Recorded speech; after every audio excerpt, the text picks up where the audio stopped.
एक और दबाव बन रहा है सर सरकार पर।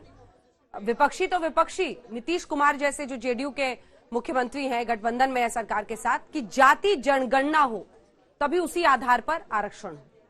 आपकी क्या राय है इस पर? सरकार पर किसी दबाव का सवाल नहीं है। जो गरीबों के, पिछड़ों के हित में होता है और मैंने कमजोर तबकों के हित में होता है, उसको देखते हुए भारतीय जनता पार्टी की सरकारें फैसला करती है।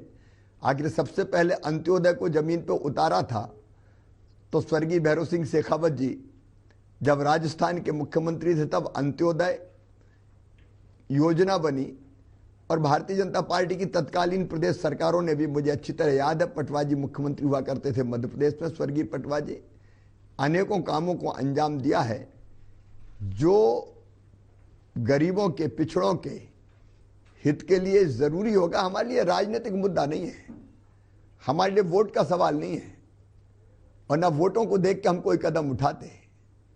उनका सर्वांगीण विकास ये हमारे चिंतन के केंद्र में है और उसको देख के जो आवश्यक व्यवस्थाएं करनी होती है सरकार समय समय पर करती रही है, कर रही है और जरूरत पड़ेगी तो आगे भी करेंगे।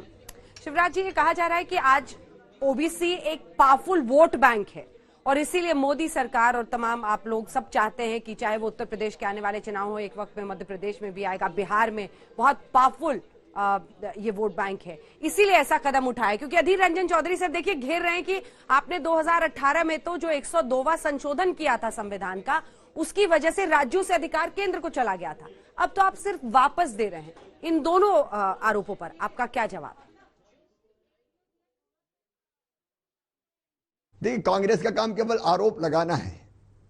अब उन्होंने मध्य प्रदेश में भी विधानसभा नहीं चलने दी। कांग्रेस केवल पाखंड करती है, कांग्रेस केवल नाटक करती है पिछड़ों के कल्याण का।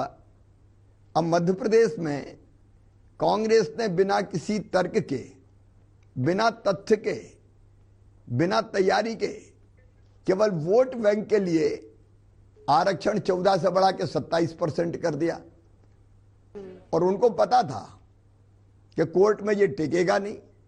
10 तारीख को, मैं 2019 की बात कर रहा हूं, 8 मार्च को फैसला किया, 10 को कोर्ट में याचिका लग गई, 18 को स्टे हो गया और कांग्रेस की पिछड़ों के लिए हमदर्दी देखिए, 10 से लेकर 18 के बीच ये आरक्षण बचा रहे, इसके लिए कोई प्रयत्न नहीं किया।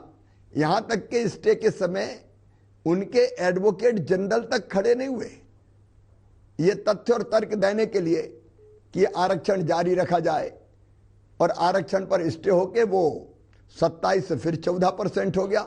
अब भारतीय जनता पार्टी की प्रदेश की सरकार सारे तथ्य और तर्क माननीय न्यायालय के सामने रख रही है, तो वोट बैंक की राजनीति वो करते हैं। Bharatiya Janata party vote bank की राजनीति नहीं करती। हम तो गरीबों के हक में, पिछड़ों के हक में जो जरूरी फैसले होते हैं वो एक नहीं अनेकों बार किए और जब जैसी जरूरत होगी आगे भी लगातार करते रहेंगे। सबको न्याय, ये मूल मंत्र है भारतीय जनता पार्टी का। लेकिन सबसे पीछे जो है, अब उनकी चिंता करना निश्चित तौर पर ज्यादा जरूरी है, लेकिन सबको साथ लेके आगे बढ़ रहे हैं। लेकिन यूपी में काम तो आएगा ही सर। देखिए, राजनीतिक दृष्टि इसके पीछे हमारी नहीं है। राजनीतिक लाभ के लिए, चुनाव के लिए एक नहीं इतने काम किए हैं भारतीय जनता पार्टी की उत्तर प्रदेश की सरकार ने भी, योगी जी के नेतृत्व में, और प्रधानमंत्री जो कर रहे हैं एक वैभवशाली, गौरवशाली, संपन्न, समृद्ध और शक्तिशाली भारत के निर्माण के काम, उसके लिए पूरे देश की जनता उनके पीछे खड़ी है। उसके परिणाम भी चुनाव के रूप में परिलक्षित होते हैं और दिखाई देते हैं। हमारे लिए ये मुद्दा वोट बैंक की राजनीति नहीं है।